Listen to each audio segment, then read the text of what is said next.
নমস্কাৰ সকলোলৈকে সাদৰ সম্ভাষণ জনাই পাঠ কৰিবলৈ লৈছোঁ মোৰ উপন্যাসিকা বিয়লিৰ ৰ'দালিৰ 10ম খণ্ড। হঠাতে খিৰিকীখন বন্ধ হৈ গ'ল শব্দ কৰি।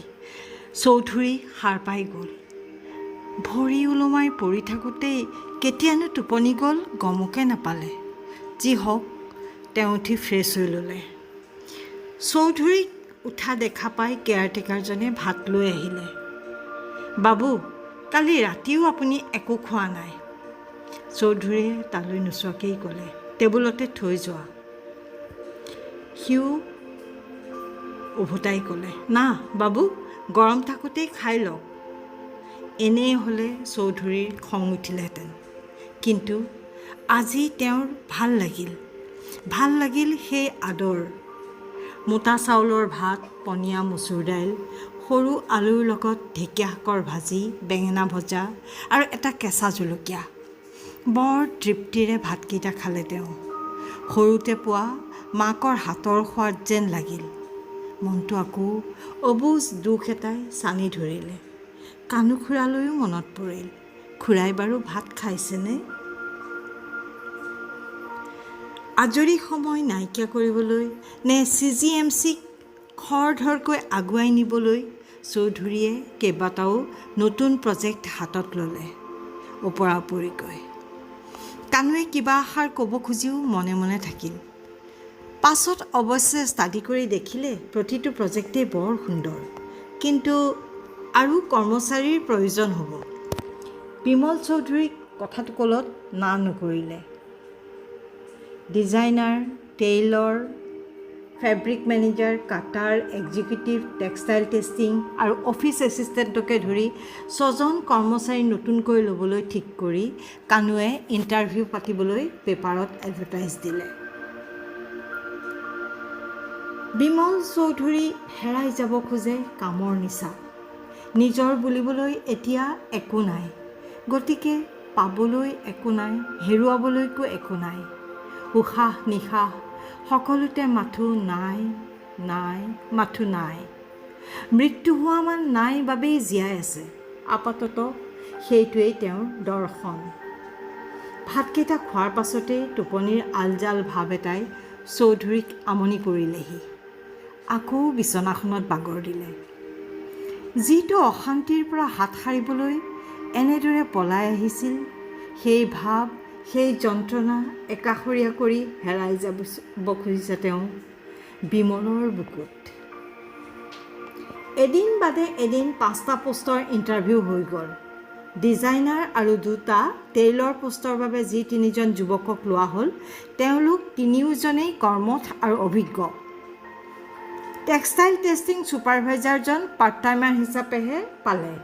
তেওঁ আন এটা কোম্পানীতো কৰে। ফেব্ৰিক এক্সপাৰ্ট এজন ৰিটায়াৰ্ড লোক, অভিজ্ঞ। কিন্তু অফিচ এছিষ্টেণ্টৰ ক্ষেত্ৰতহে সমস্যা আহিল। 20জন কেণ্ডিডেটৰ ভিতৰত 18গৰাকীয়েই ছোৱালী। 2জন ল'ৰা আছিল যদিও একেবাৰে পচন্দ নহয়। কম্পিউটাৰৰ জ্ঞান নাই। ইফালে চৌধুৰীৰ ছোৱালীৰ ক্ষেত্ৰত নাৰ পৰা হাঁ নহয়। কানুৰ উপায় নাইকিয়া হ'ল। প্ৰত্যেকজনী ছোৱালী ইণ্টাৰভিউ ৰুমত সোমোৱাৰ লগে লগে চৌধুৰীয়ে কেঞ্চেল কৰে। আনহাতে ল'ৰা 2জনকো কানুৱে ভাল পোৱা নাই, মনঃপূত হোৱা নাই। GST, ইমেইল, ই-ফাইল আদিৰ নামেই শুনা নাই। তাৰ উপৰিও এপ্ৰ'চিং একেবাৰে ইম্প্ৰেছিভ নহয়। গতিকে এই ইণ্টাৰভিউ অসমাধানৰূপে সামৰিবলৈ লৈছিল। ঠিক তেনেতে সকলোকে চক খুৱাই কোঢ়াল এটা ৰুমটোৰ ফালে আগুৱাই আহিল। ফোপাই জোপাই এজনী ছোৱালী সোমাই আহিল। লগতে ছিকিউৰিটি মনোজো পিছে পিছে দৌৰি আহিল। ছাৰ, মই ইমান বাধা দিছোঁ, মুঠেই নুশুনে। মনোজে ভয়ে ভয়ে চৌধুৰীলৈ চালে। কানুৱে তাক যাবলৈ দিলে। ছোৱালীজনী হয়তো দৌৰি দৌৰি আহিছে। তাই চুটি চুটি উশাহ লৈছে। ঘামি যোৱা মুখমণ্ডল ৰঙা পৰি পকা থেকেৰা যেন হৈছে। কানুৱে তাইক বহিবলৈ দি পানী এগিলাচ আগবঢ়াই দিলে। চৌধুৰী একেবাৰে নিৰ্বিকাৰ। সেইভাৱেই কানুক ক'লে, খুৰা ইণ্টাৰভিউ টাইম অন্ত হ'ল। ছোৱালীজনীয়ে কথাটো শুনি লগে লগেই ক'লে, ৰ'ব ছাৰ, ইণ্টাৰভিউৰ কথা পাছত, আগতে মোৰ এটা কমপ্লেইন আছে, সেইটো শুনি লওক। চৌধুৰীয়ে ভৰ ভৰাই ক'লে, দেৰিকৈ অহাৰ বাহানা। তাইও কম নহয়, বাহানা নহয়, ইমান ডাঙৰ কোম্পানী এটা চলাইছে, অথচ কাণ্ডজ্ঞান শূন্য। চৌধুৰী একদম থিয় হৈ গ'ল। ষ্টপ দিছ ননচেন্স। তাইও একেটা সুৰতে ক'লে, এৰা, সত্য সকলোৱে সহ্য কৰিব নোৱাৰে।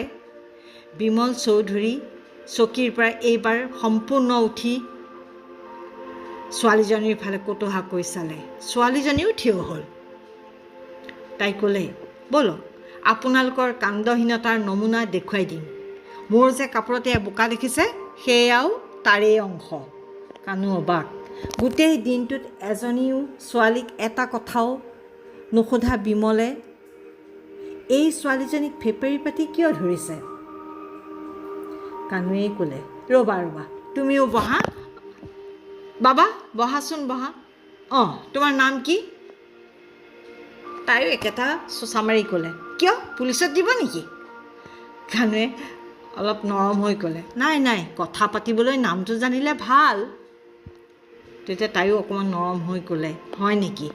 মোৰ নাম ৰিমজিম প্ৰিয়দৰ্শিনী। কানুৱে আকৌ ক'লে, অঁ, এতিয়া কোৱাচোন তোমাৰ কমপ্লেইনটো কি? তাই এইবাৰ ফুল ফৰ্মত থিয় হৈ ক'লে, শুনক, আপোনালোকৰ অফিচলৈ সোমোৱাৰ চুকটোতে এটা প্ৰকাণ্ড গাঁত, সেইটো দেখা নাই আপোনালোকে? আপোনালোক বাৰু গাড়ীত আহে, গাড়ীত যায়, বাকীসকলেতো দেখিব লাগে। মিউনিচিপালিটিৰ কাম হ'লেও এইটো অফিচৰ পদূলি। আজি মই ইয়ালৈ আহোঁতে দেখিলোঁ সৰু ছোৱালী এজনী গাঁতটোত সোমাই ভৰিত দুখ পাই কান্দি আছে। তাইক দাঙি উঠাই ফাৰ্মাচীলৈ নি এটিএছ এটা দিয়াই ঘৰলৈ পঠিয়াইহে আহিছোঁ, বাহানা নহয়। কানুৱে লাহেকৈ ক'লে, তাৰমানে তুমিও ইণ্টাৰভিউ দিবলৈ আহিছিলা? তাই অলপ নৰম হৈ ক'লে, চাকৰিটো মোৰ নহ'লেই নহয়, কিন্তু ছোৱালীজনীৰ অৱস্থা দেখি ইণ্টাৰভিউৰ কথা পাহৰি গ'লোঁ। চৌধুৰীয়ে কানুক যি ভাল দেখা কৰা বুলি কৈ উঠি গুচি গ'ল। ছোৱালীজনীয়ে তেওঁলৈকে চাই থাকিল। বতাহৰ গতি যেন সলনি হৈছে, তেনে এটা ভাৱ হ'ল কানুৰ। ৰিমজিমৰ ফোন নম্বৰটো লৈ পাছত জনাম বুলি তাইক পঠাই দিলে। পিছদিনা অফিচলৈ আহিয়েই কানুৱে দেখিলে গেটৰ মুখৰ গাঁতটো ইটা চিমেণ্টেৰে সুন্দৰকৈ পূৰ্ণ কৰা আছে। লগে লগে ভিতৰলৈ গৈ ৰিমজিম প্ৰিয়দৰ্শিনীৰ নামত এপইণ্টমেণ্ট লেটাৰ এখন টাইপ কৰোৱাই বিমলৰ ওচৰলৈ লৈ গ'ল চহী কৰাবলৈ। বাসন্তী ফুলৰ সুবাস বৈ অনা বতাহচাতিয়ে আশপাশ সুগন্ধি কৰাৰ দৰেই ৰিমজিমৰ পদাৰ্পণে CMGCৰ অন্তৰ্ভাগৰ বতাহ মৃদু কৰি তুলিলে। থমথমীয়া পৰিৱেশ ভাঙি মিঠা হাঁহিৰ ঢৌ বিয়পি পৰিল চৌদিশে। নামাতাক মাতা, নলগা জেঙত লাগা আদি যেন তাইৰ জন্মস্বত্ব অধিকাৰ। বিমল চৌধুৰীৰ অশান্তিৰ কাৰণো তাতেই। লেডি কৰ্মচাৰীৰ প্ৰতি অনীহা আছিলেই, তাতে প্ৰথম মুখামুখিতেই খকা খুন্দা। চৌধুৰীৰ অন্যমনস্কতাতে কানুৱে তাইৰ এপইণ্টমেণ্ট লেটাৰখনত চহী ল'লে।